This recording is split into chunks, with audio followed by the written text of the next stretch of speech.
मग त्याच्यानंतर हे वाचल्यानंतर माझ्या असं लक्षात आलं की त्यांनी जी काय सगळी सिस्टीम दिलेली आहे त्याच्यामधला पहिला भाग हा तुम्ही तुमचं इच्छापत्र बनवायचं आहे. ते कसं बनवायचं आहे, काय बनवायचं आहे ह्याच्याविषयी आपण बोलूच. ते इच्छापत्र बनवून झाल्याच्या नंतर त्याची अंमलबजावणी जी करायची आहे त्याची एक वेगळी यंत्रणा कोर्टाने, सुप्रीम कोर्टाने दिलेली आहे. आणि त्या यंत्रणेमध्ये एक महत्त्वाचा भाग आहे, तो म्हणजे त्यांनी एक कस्टोडियन नावाचा ऑफिसर नेमावा असं त्याच्यामध्ये म्हटलेलं आहे. मग माझ्या असं लक्षात आलं की आपल्याकडे हा कस्टोडियन नावाचा ऑफिसरच नाही.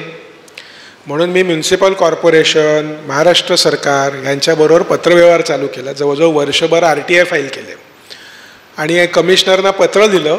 आणि हे सगळं ओपन डोमेनमध्ये आहे, म्हणजे तुम्ही माझं नाव घातलं तर सगळ्या न्यूज टाइम्सनी वगैरे केले आहेत सगळ्या ह्या न्यूज.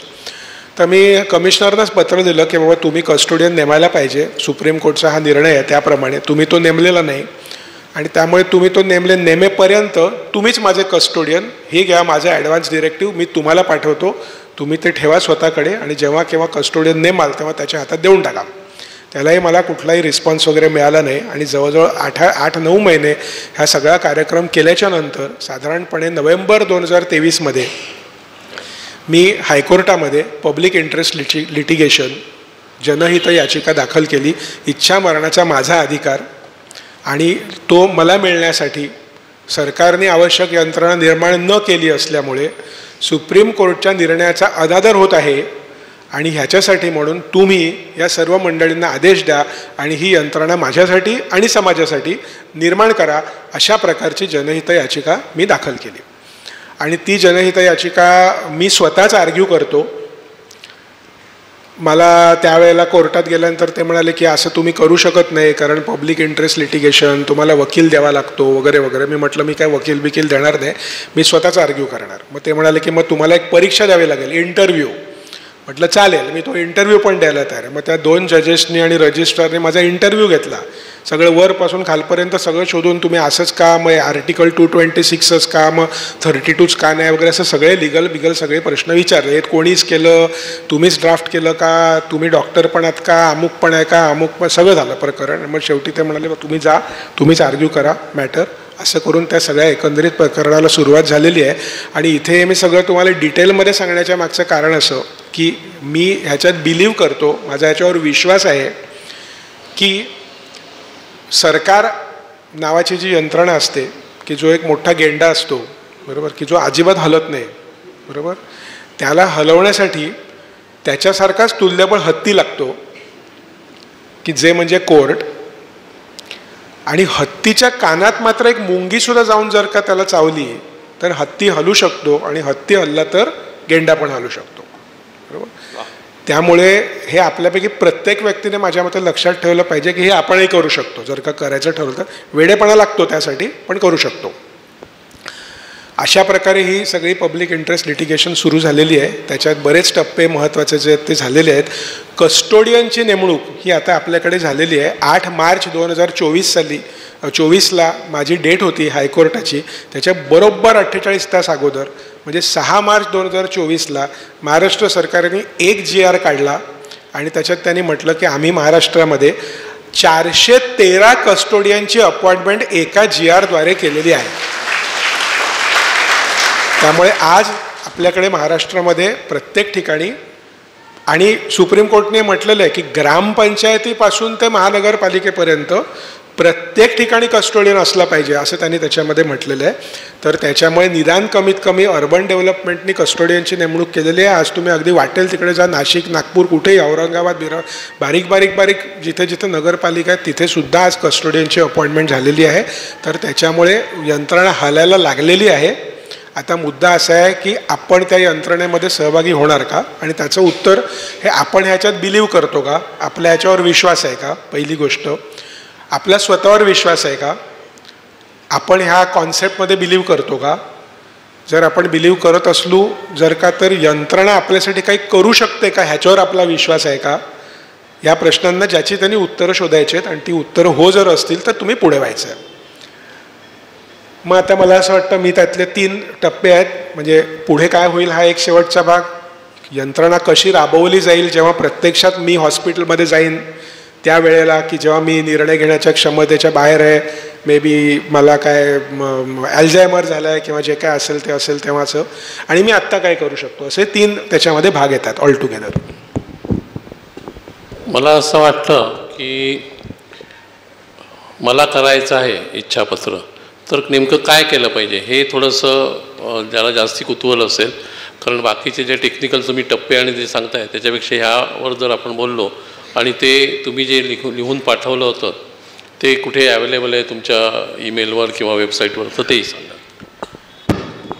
बरं, आता ह्याच्यामध्ये मी म्हटल्याप्रमाणे वैद्यकीय इच्छापत्र आहे हे, पूर्णविरामाचं इच्छापत्र आहे हे. ह्याचा मूळ उद्देश हा मला कुठली ट्रीटमेंट द्यायची आहे, कुठपर्यंत द्यायची आहे, कुठली ट्रीटमेंट मला द्यायची नाही आहे आणि ती मला कधी द्यायची नाही आहे, हा बेसिक त्याचा गोषवारा असणार आहे. मग त्याच्यामध्ये उगीच फापट पसारा प्रॉपर्टी बिपर्टी हे त्याच्यात आणायचं नाही आहे, त्याचा याच्याशी काही संबंध नाही, हा पूर्णपणे वेगळा विषय आहे, मी आधीच सांगितलं.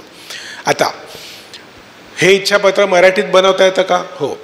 कुठल्याही भाषेत बनवता येतं का? हो. याला स्टॅम्प पेपर लागतो का? नाही. याला लीगल पेपर लागतो का? नाही. याला A5, A3 वगैरे असे चित्रविचित्र साईजचे पेपर लागतात का? नाही. याला कुठलाही पेपर चालतो, बरोबर. ह्याला वकील लागतो का? नाही. हे इच्छापत्र रजिस्टर करावं लागतं का? नाही. मग ह्याला काहीच न करून चालतं का? नाही, तसं नाही आहे. तुम्हाला ते नोटराईज करायला पाहिजे किंवा कुठल्या तरी गॅझेटेड ऑफिसरच्याकडून त्याच्यावरती सही घेतली पाहिजे. नोटराईज करणं हे सगळ्यात सोपं काम. त्यामुळे मी हे इच्छापत्र लिहायचं आहे.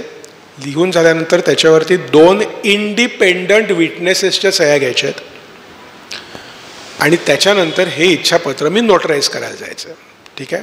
आता मी जेव्हा पहिल्यांदा नोटराईज करायला गेलो, बरोबर, तेव्हा आमच्या तिथल्या नोटरी मॅडम ज्या होत्या त्या म्हणाल, ते हे काय तुम्ही नवीन झेंगट आणलं, हे मी कधी यापूर्वी कधी केलेलं नाही, बरोबर. मग त्यांना सांगायला लागलं हे सगळं प्रकरण. मग त्या म्हणाल, नाही असं नाही, मला तुम्ही कोर्टाची ऑर्डर द्या. मग मी त्यांना कोर्टाची ऑर्डर दिली. मग त्याने ते वाचलं.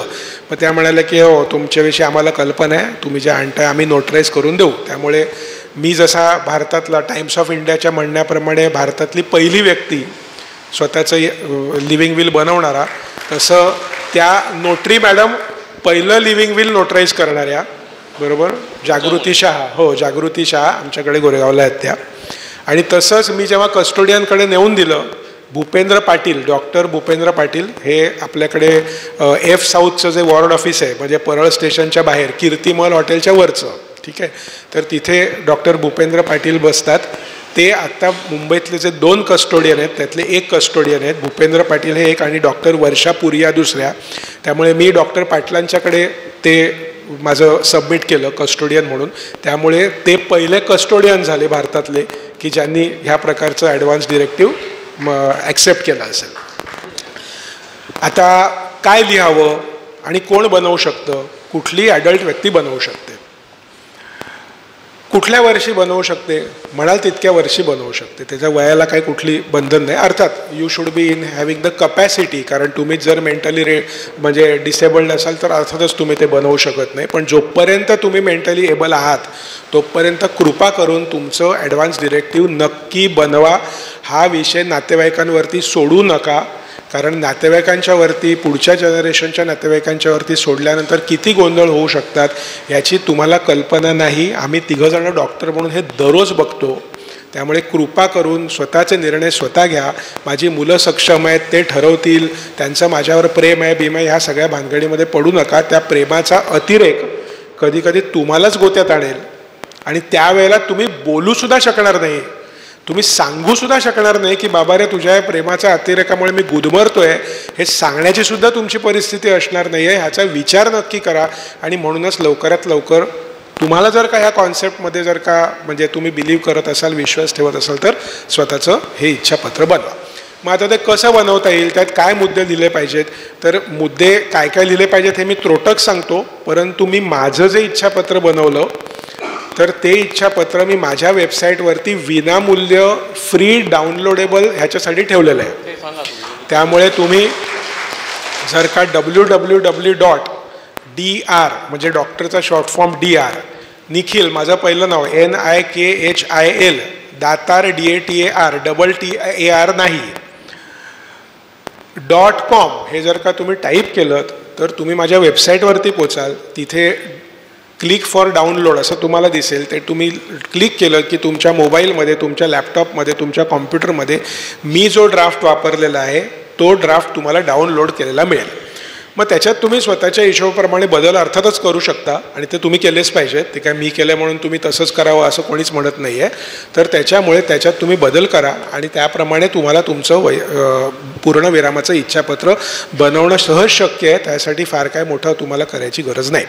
आता ह्याच्यात तुम्ही काय लिहिणार आहात? बेसिक हेच लिहिणार आहात ना, दुसरं काय लिहिणार आहेत की मी अमुक अमुक आहे, माझं वय अमुक अमुक आहे, हे माझा आधार कार्ड नंबर आहे, हा माझा पॅन कार्ड नंबर आहे, मी अमक्या अमक्या ठिकाणी राहतो, हे माझे बाबा फॅमिलीतले एवढे एवढे लोक आहेत, मी या ठिकाणी हे इच्छापत्र बनवू इच्छितो कारण मला खालील प्रकारची ट्रीटमेंट नाही करायची आहे किंवा करायची आहे, बरोबर. आणि मग त्याच्यात तुम्ही पुढे लिहाल की बा हे जे मी लिहितोय हे खालील कंडिशन्सच्या वेळेला वापरण्यात यावं. कारण मी जसं मगाशी उदाहरण दिलं, आज माझं वय 54 आहे, पुढच्या वर्षी समजा जर का मला डेंग्यू झाला, बरोबर, आणि हॉस्पिटलमध्ये नेलं आणि जर का ते लोक म्हणाले की हो यांनी तर इच्छापत्र करून ठेवलं, इनको कुछ मत देऊ, तर तसं काय माझ्याविषयी व्हावं असं काय माझं म्हणणं नाही आहे. ठीक आहे.